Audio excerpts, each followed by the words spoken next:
Parole semée, parole partagée. Une émission de Marc Thomas.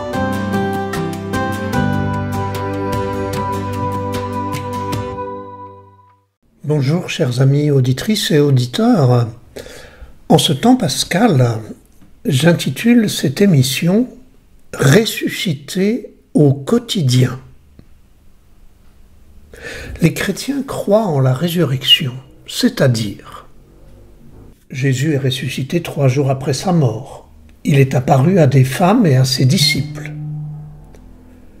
C'est vrai, mais ça change quoi dans nos vies et dans la vie du monde, concrètement, aujourd'hui?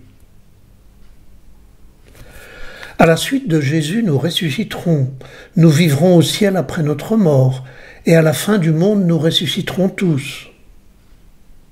C'est vrai si on arrive à y croire. Mais est-ce que ça console des souffrances insupportables du quotidien? Est-ce que ça résout les guerres et les écrasements dans notre monde? Est-ce que ça donne de l'espérance à tous les hommes dans un monde désorienté? Pour beaucoup, il y a là de quoi y perdre la foi. Ces affirmations de la foi des chrétiens ainsi formulées sont des croyances, des convictions, des certitudes que je ne remets pas en cause, mais elles habitent d'abord nos pensées et nos têtes, elles nourrissent nos cantiques, nos prières et nos sacrements. La question est comment nous font-elles vivre notre vie humaine d'aujourd'hui? Car tout cela est vrai pour les croyants, mais confrontés à l'horreur ou à la détresse, ils se demandent souvent si Dieu les a oubliés ou punis, et des non-croyants stigmatisent ce Dieu pervers qui laisserait le monde souffrir. Il manque en effet un élément essentiel à ces affirmations de la foi et à ces convictions et certitudes qui peuplent notre mental.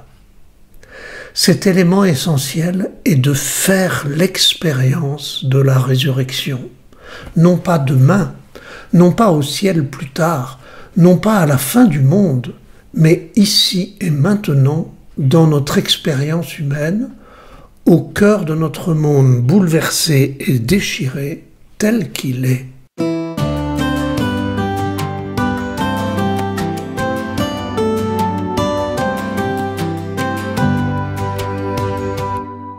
Alors je vous propose de faire l'expérience de la résurrection ici et maintenant. Un enfant désiré vient de naître dans notre famille. Une dernière five réussit après des années de soins et d'espoirs déçus. Un mari parti à la guerre pendant des années retrouve sa femme toujours fidèle. Des enfants devenus adultes se réconcilient entre eux ou avec leurs parents. Expérience de résurrection. Un soutien si apprécié des voisins pour traverser un deuil si douloureux. Une solidarité sans faille quand notre maison a été dévastée par le cyclone. Des personnels enseignants et des ALSH qui accompagnent des enfants en difficulté. Des associations qui accueillent et soutiennent des femmes victimes de violences et leur redonnent espoir. Expérience de résurrection. L'apaisement quand la maladie nous a cloués au lit. La sortie du burn-out par un travail sur soi et grâce à la bienveillance de proches. La reprise du travail après le licenciement et le chômage. La réintégration dans nos droits ou dans la vie sociale après le passage de la justice. Expérience de résurrection. Des négociateurs qui cherchent une paix juste en Ukraine, entre Gaza et Israël. Des solidarités internationales pour venir en aide aux victimes des catastrophes naturelles ou autres. Des personnes ou des groupes qui osent dire non à l'injustice et au racisme. des personnes aux convictions différentes qui préfèrent le débat au combat. Expérience de résurrection.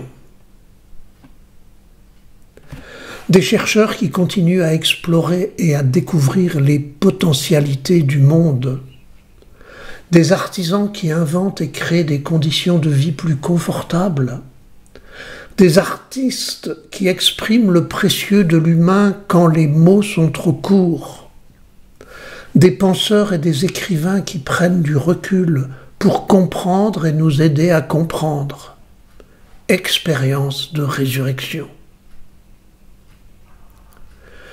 Des élus qui mettent en priorité le service du peuple plutôt que leur carrière. Des travailleurs sociaux qui prennent à bras-le-corps la misère. Des personnes qui écoutent les blessés de la vie pour qu'elles vident les trop-pleins et puissent se libérer.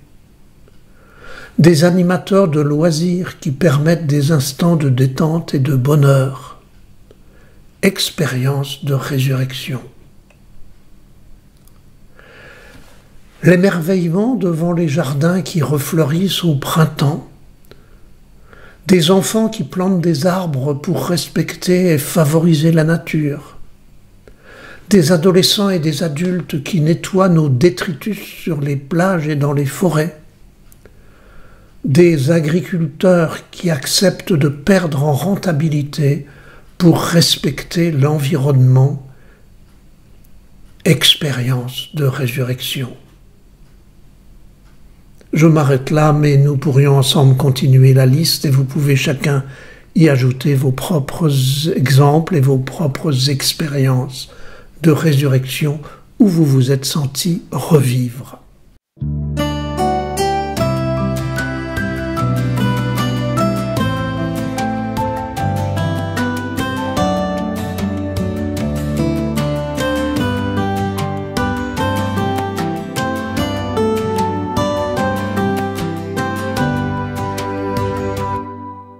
J'entends d'ici certains chrétiens me dire « Mais tout cela n'est que du social ou du bonheur humain ordinaire, ça n'a rien à voir avec la résurrection des morts ni avec la vie éternelle. »